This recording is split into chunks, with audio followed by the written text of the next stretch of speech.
The president has placed a staggering 145% tariff on all Chinese products entering the U.S. In response, China placing a 125% tariff on all American goods, including soybeans. I think it was 42% last year were sold to China. 42%? Yeah. All told, China paid nearly $13 billion last year to American farmers like Kevin. Let me paint you a picture. A farming family in Iowa, 3 generations deep, sitting around their kitchen table, wondering if this is the year they lose everything. Why? Because the biggest market for their crops just walked away, and the government that promised to have their backs is suddenly playing dumb. This isn't some made-up sob story. It's happening right now across America's heartland. Soybean futures dropped 14% in just 3 months, while China's imports from Brazil jumped 25%. The math isn't complicated, folks. American farmers are getting screwed while politicians play tariff tag. It's springtime in the heartland, and a very different planting season is getting underway. If you had to put it in a word, what has it felt like watching this all play out? Unsettled would be my word. Yeah. Kevin Malchin's family has been farming this Wisconsin land since before the Civil War. While elsewhere, small business owners are welcoming the tariffs as a potentially good thing for their bottom line. We traveled to Wisconsin to hear from farmers and to South Carolina to hear from fishermen. How did they feel about Trump's 100 days, and how will these tariffs affect them? Growing up with it, Yeah. and seeing the stresses of my grandpa and my dad help prepare the mindset that I think I need to have. Well, 6 generations of wisdom. Yeah, it helps. Do you remember the day when farmers in the United States were enjoying a rich lifestyle? Would you like to see big profits, big tractors, and big promises from Washington? That fantasy has suddenly turned into a nightmare in a shorter amount of time than it takes for Trump to finish a bowl of vegetables. Just a short while ago, our farmers were living the high life. They were practically the Walmart of the food industry in China. In the course of each harvest season, mountains of soybeans, sorghum, and various other commodities were transported across the Atlantic Ocean. The month of August was a time when life on the farm was more pleasant than before, when bank accounts were refilled, and when warehouses were devoid of stocks. Those were the good old days, when China could not get enough of the crops that the United States had to offer. In addition to planting more crops, our farmers expanded their operations and purchased larger pieces of machinery. Not at all. They had the largest customer in the world assigned to their speed dial. The United States of America was growing, China was hungry, and everyone was wealthy. Farming families were making plans for the future, investing in brand new pickup trucks, and living extravagant lives. It was a joyous existence. After that, a clever individual in Washington made the choice to engage in a game of chicken with the largest buyer of agricultural products in the world as well.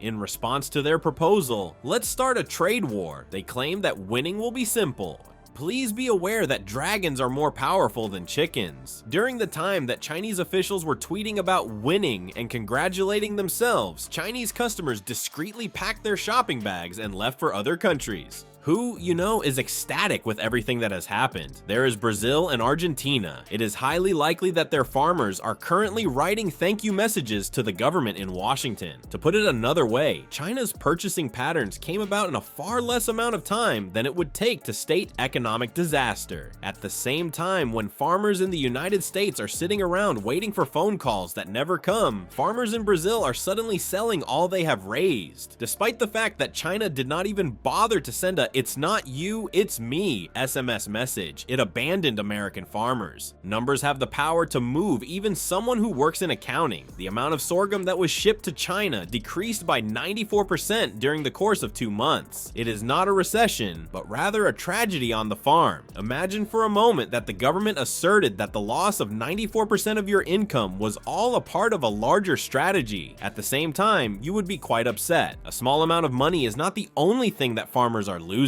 They are also losing their boots, their clothes, and in the not too distant future, their land. At the same time, it seems as though the port of Oakland has become a community that has been abandoned. Ships that were formerly used to convey American goods to China are now being used to pick up Brazilian soybeans. It has been discovered that ships sail to the locations where they are the most desired, much like voters do. One of the employees at the port stated that the area is so empty that it would be possible to bowl in the shipping lanes. Every single person, including truck drivers and dock workers, is experiencing the negative effects of the economic impact. A Washington Washington-based hay supplier was forced to lay off 25% of its workforce as a result of the cancellation of contracts. The 6,000 metric tons of wood pulp that were shipped from another exporter are currently sitting in storage, gathering dust. I am curious about the White House's response to this calamity. Farmers assert that a relief package is just as helpful as the screen door of a submarine. In no way do these freebies take the place of other markets. In an interview with reporters, a farmer from Iowa stated they're just political band-aids. As opposed to seeking charity, farmers are looking for clients. They are interested in selling their harvests rather than begging for change on official documents issued by the government. We are unable to absorb rises in ocean freight without selling at a loss, said one exporter, expressing their discontent with the situation. Washington, on the other hand, continues to act as though the problem would be remedied by investing a small amount of money. Costs associated with shipping are the final nail in the coffin of the agriculture industry.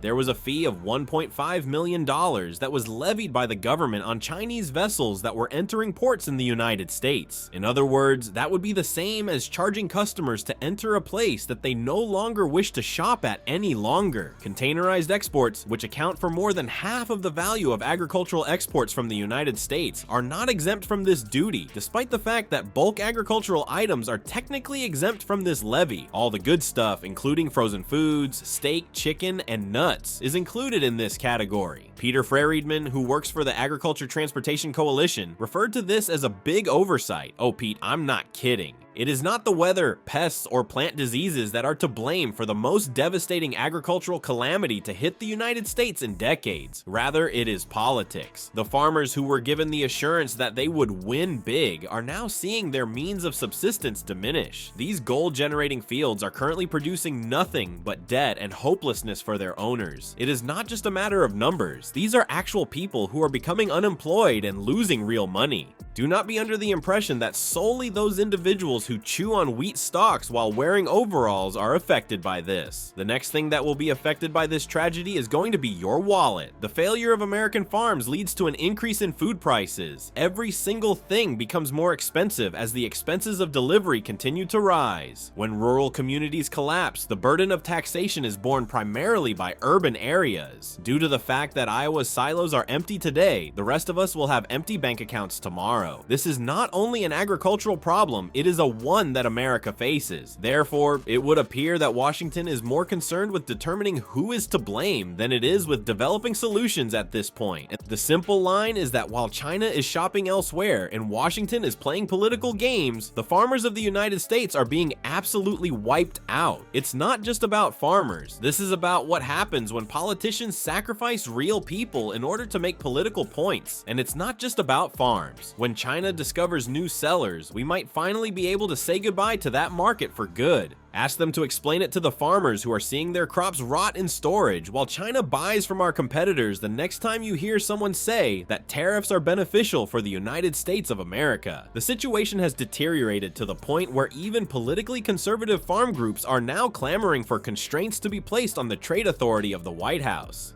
It is important to remember to subscribe in order to receive other articles concerning Washington's thoughts and prayers cured.